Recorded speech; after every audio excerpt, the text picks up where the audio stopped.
Good morning. Welcome to the Cliff Yates Show podcast, day 2. We're doing a live recording of the podcast. We are live on YouTube because I've committed to 5 days of the 5 a.m. Club based on the book, and I've got the cover on the YouTube stream here. The 5 a.m. Club by Robin Sharma, who also wrote the book, The Monk Who Sold His Ferrari. And it's a great book, and I hope you've got it. If you haven't already, in the description of this YouTube stream is a link that'll take you to Amazon, where you can purchase the book, either audio, or you can get the paperback or the Kindle version. So I've got 2 of the versions, and I've been reading the book all over again. One thing that has caused me to look at all these principles and values again of mastering your morning is doing this podcast. I am forced to research the book again. So yesterday was day 1, and just when you wonder, are you having any impact on anybody, you see, well, the views aren't what you really wanted, and then someone sends you a message. Great podcast. What you said yesterday had a positive impact on me. And as I always say, if you can just have one response like that, it bolsters you for the rest of the year. It's like when you go golfing, and it's very frustrating. Golfing's very frustrating. But just when you're ready to quit the game, you hit one clean, pure shot. And that one shot, that feeling of striking the ball so perfectly, that just has you come back the next time. Well, sometimes, but golf is frustrating. So the 5 a.m. Club, day 2, and yesterday we were on schedule and took no naps yesterday. Did feel some afternoon fatigue, a little tired, but got the workout in, seemed to get a lot done during the day. And the luxury, and I wrote down a note because we're going to go in, we're going to read from the book, as we did yesterday, a couple excerpts.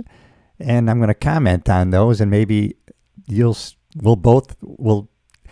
gain some insights and some things that we can put into practice for our own life. But starting the mornings in the right way, and I wrote down a note, starting early in the morning gives you the luxury of quiet, not starting the day in a rush.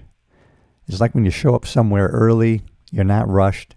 When you start your day rushed and behind, it kind of affects the whole day. It's like the airport, right? They start their flights on time, and as the day goes on, they tend to get behind, and the next thing you know, flights are delayed and or canceled. And the same thing can happen to us. So if we start our day late, rushed, it affects the rest of our day. And starting with a little bit of quietude, we are able to focus more on where we want to go from where we are, and we can do things that we should be doing, which is starting our day, as I do, and my wife does, getting in the Word, getting in the Bible. Start with our first parts of our day. We are giving to God, getting alone with God, having our conversations. If you're a believer, this is an important time in the morning, in that quiet place. And if not, it's a good time for any of us to be alone with our thoughts and not have, because the world is vying for our attention. So there's a lot of clutter and clatter that is trying to vie for our attention. Marketers are trying to get our attention. Where do people want to advertise? Where the eyeballs are. And so people are trying always to get our attention.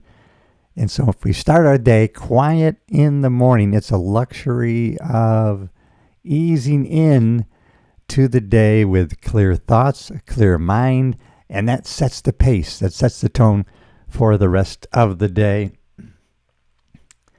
You probably, and we're going to probably, one of the excerpts from the book mentions, you'll see a great number of people in the world. As you go about your day, you will see these cyber zombies. They're just so focused on that screen, on that phone. They're not seeing what's going on around them. They're just head down, shoulders down, and that can't be good for your emotion, right?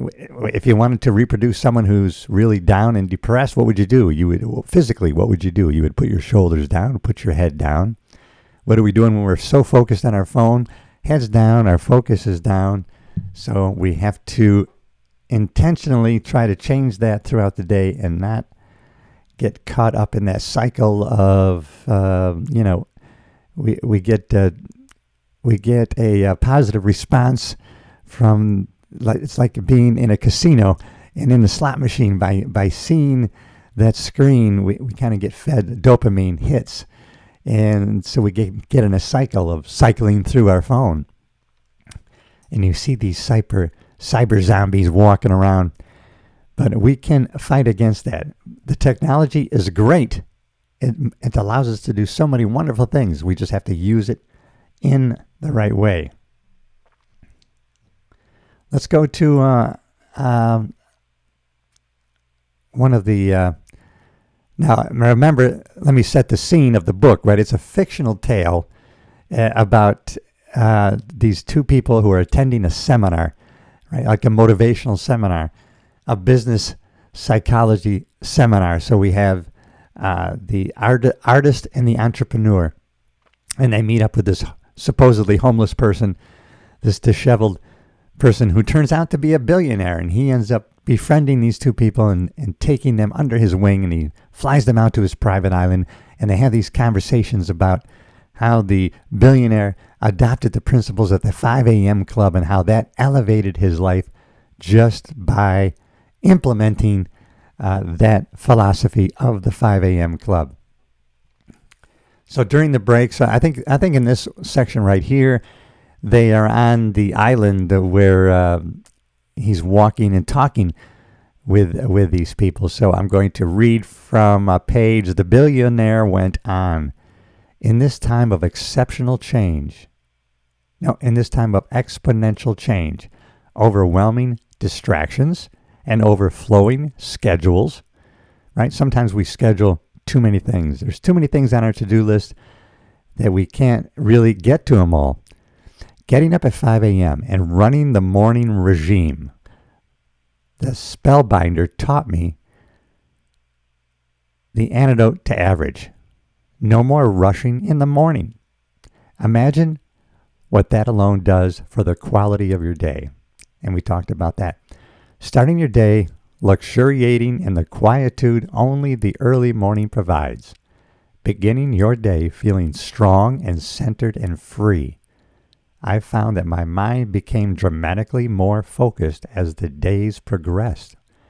Every great performer, whether we're talking about a championship athlete, a top-tier executive, a celebrated architect, or a revered cellist, has developed the ability to concentrate on optimizing their particular skill for long, uninterrupted periods of time. Wow, so that's what the greats do. And by adopting this great morning routine, we can focus on our gifted skills, and we can focus on them for a prolonged period of time without distraction, because we're starting at a time when we don't have those distractions coming at us. Wow, that's important, and I love it. We go to the next page. And now the billionaire is having a conversation with the artist and the entrepreneur. And so the artist was talking to the billionaire, and he says, and the early rising discipline helped? The artist broke in. The billionaire smiled at the artist and stopped walking. So they were walking and talking. And I've talked about the philosophy of walking, where we're here on the beach, and walking the beach is really where we get our best ideas, and you can walk wherever you are, and you're going to get great ideas. And so the billionaire stopped walking, and he says, it was the one practice that changed and elevated every other practice. Researchers now call this kind of a core behavior that multiplies all your other regular patterns of performing a keystone habit.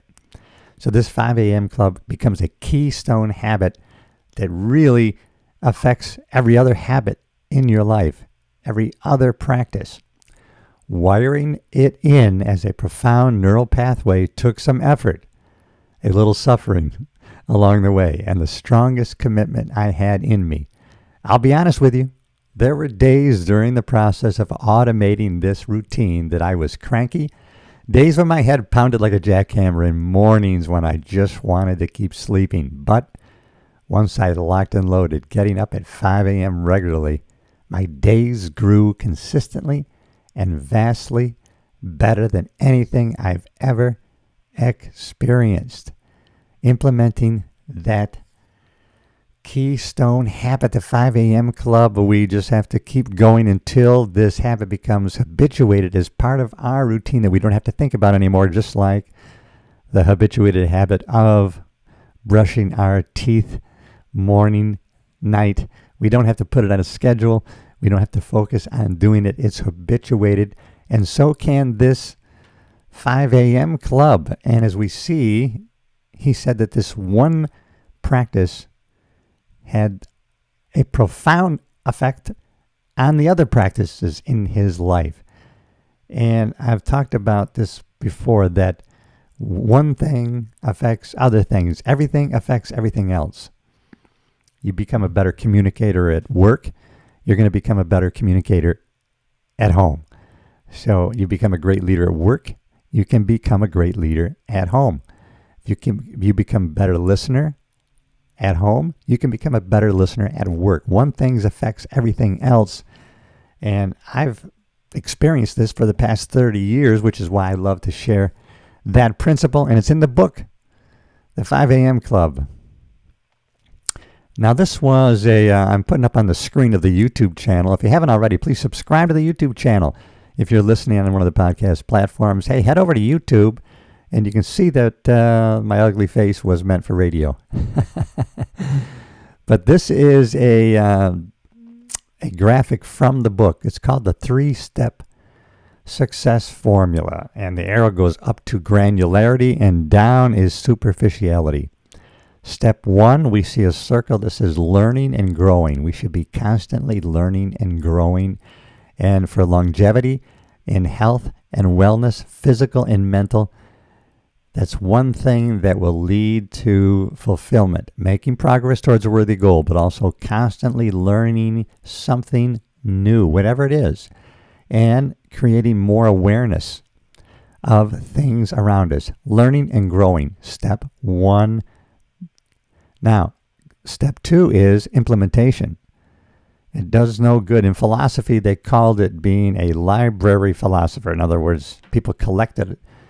Library philosophers collect information, they collect learning, they collect ideas, but they're on the shelf. They're like a library. They're not put into practice.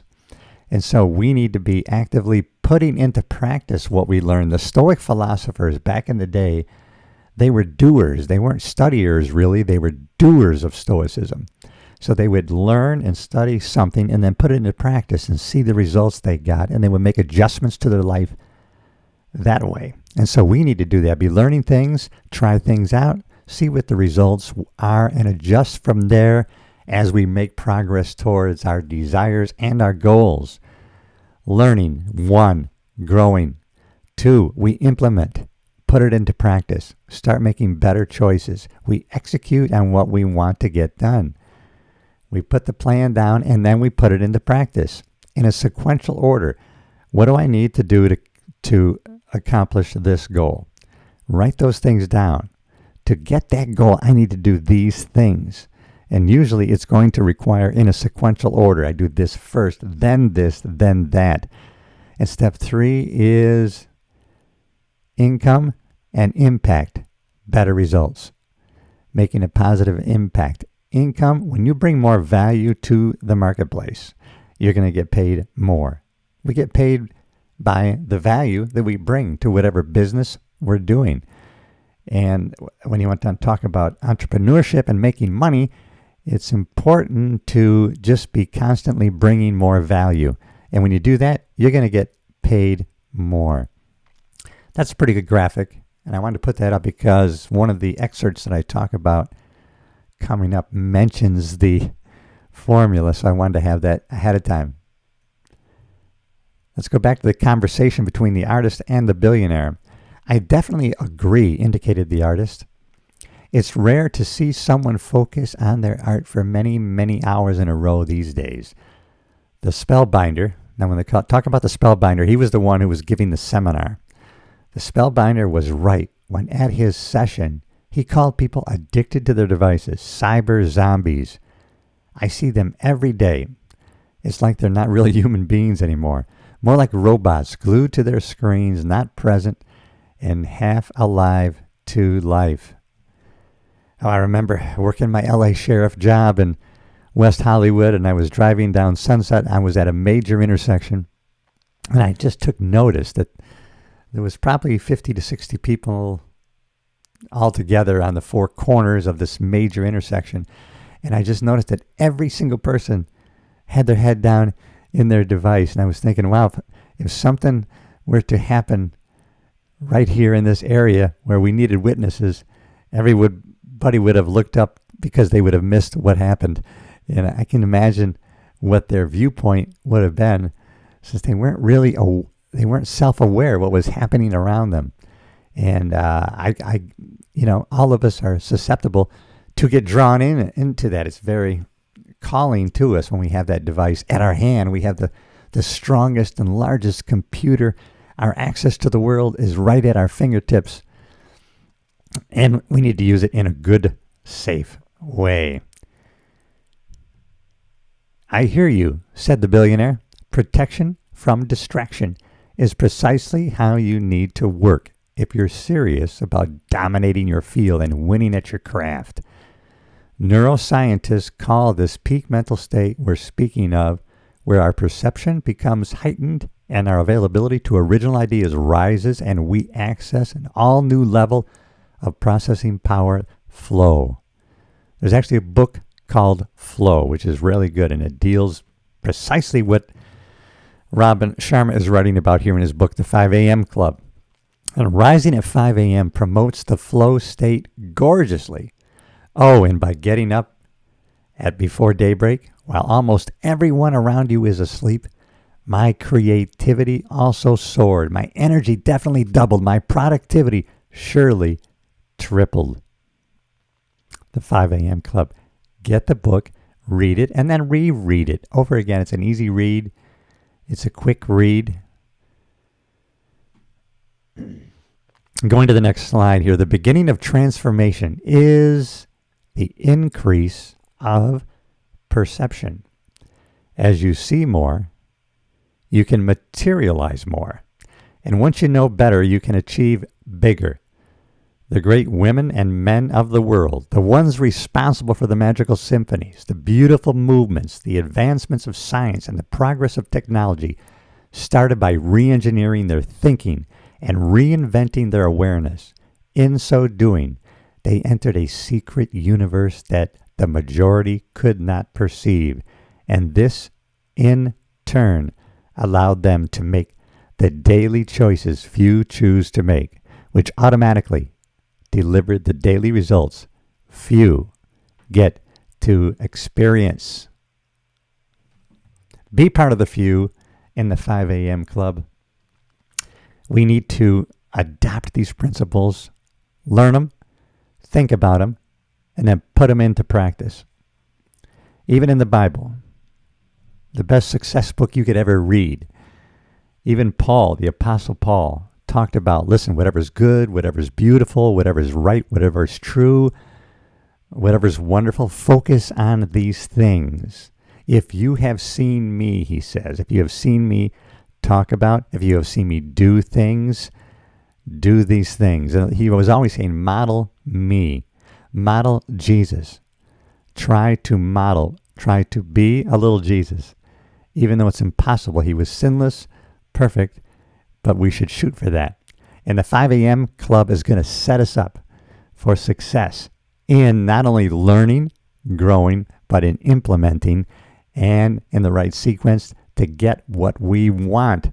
If you haven't already, please subscribe to the show here on YouTube. Also follow on the podcast platforms, whether it's Spotify, Amazon Music, iTunes. Follow the show. That's how you can support it. And I appreciate you. And this was day 2 of 5 of the 5 a.m. Club. I have dedicated 5 days of the 5 a.m. Club, and I'm going live each of those 5 days just to show that I am walking the talking. I am putting into practice what I'm actually saying and sharing with you. And for all of those, a couple of people sent me some great messages yesterday. And hey, you made my day. All right, everybody. I'll see you tomorrow at the 5 a.m. Club, day 3. Hey, subscribe to the channel.